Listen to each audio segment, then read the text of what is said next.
जय छठी मैया। भक्तगण, स्वागत है आपका अपने चैनल वेंट अप में।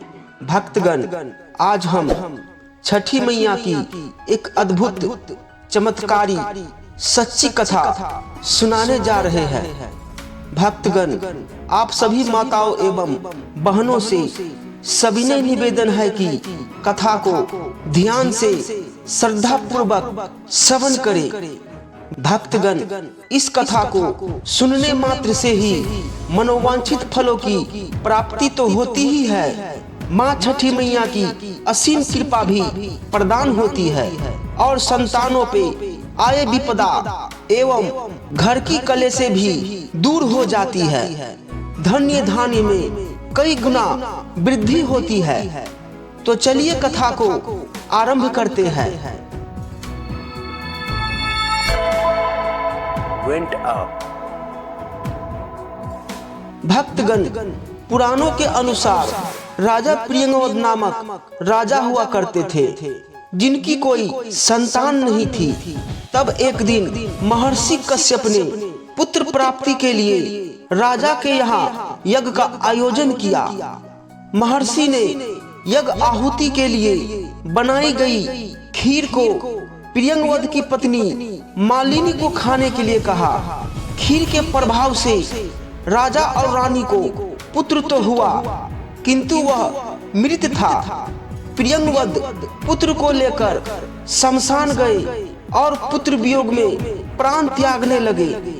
उसी समय भगवान की मानस पुत्री देवसेना प्रकट हुई।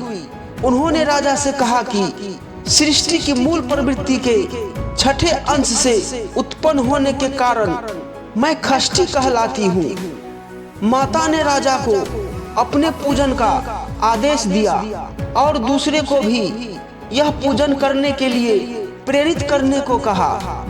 राजा ने पुत्र इच्छा से देवी खष्टी का व्रत किया और उन्हें शीघ्र ही पुत्र रत्न की प्राप्ति हुई।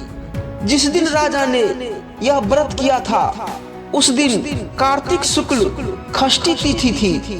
तभी से छठी मैया के पूजे जाने की परंपरा आरंभ हुई। भक्तगण, महाभारत काल में कुंती पुत्र कर्ण को दानवीर माना जाता था।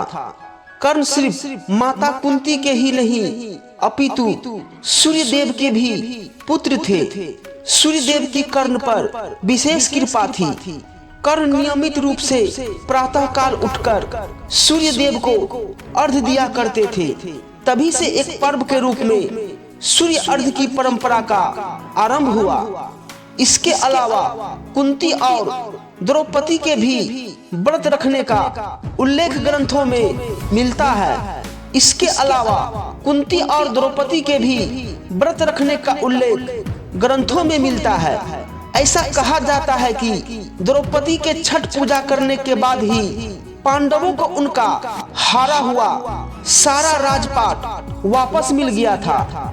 रामायण में भी छठ पूजा का वर्णन किया गया है।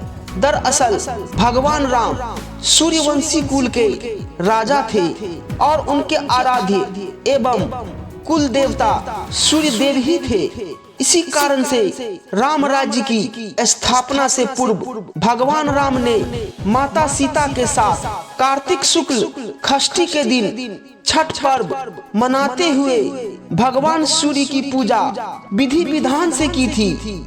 मार्कंडेय पुराण में भी इस बात का उल्लेख मिलता है कि छठी मैया प्रकृति की अधिष्ठात्री देवी है और इसके साथ ही भगवान सूर्य की बहन भी। छठी मैया को संतान सुख, संतान की दीर्घायु और सौभाग्य प्रदान करने वाली माता माना गया है। जब बच्चे के जन्म के छठे दिन उसका छठी पूजन होता है, तब इन्हीं माता का स्मरण किया जाता है। इनकी कृपा से न सिर्फ संतान को हर तरह की सुख सुविधा प्राप्त होती है, बल्कि उसके जीवन में आने वाले कष्टों का अपने आप ही निवारण हो जाता है। भक्तगण, आज की कथा यहीं पे संपन्न होती है।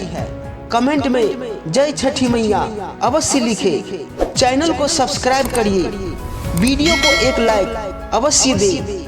इस चैनल पे शास्त्रों व वेदों के आधार पर ही हम वीडियो लाते हैं।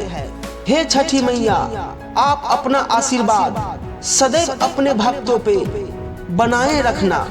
भक्तगण एक बार जरूर अपने मन में जय छठी मैया अवश्य कहे। छठी मैया आपका कल्याण अवश्य करेंगे। जय छठी मैया।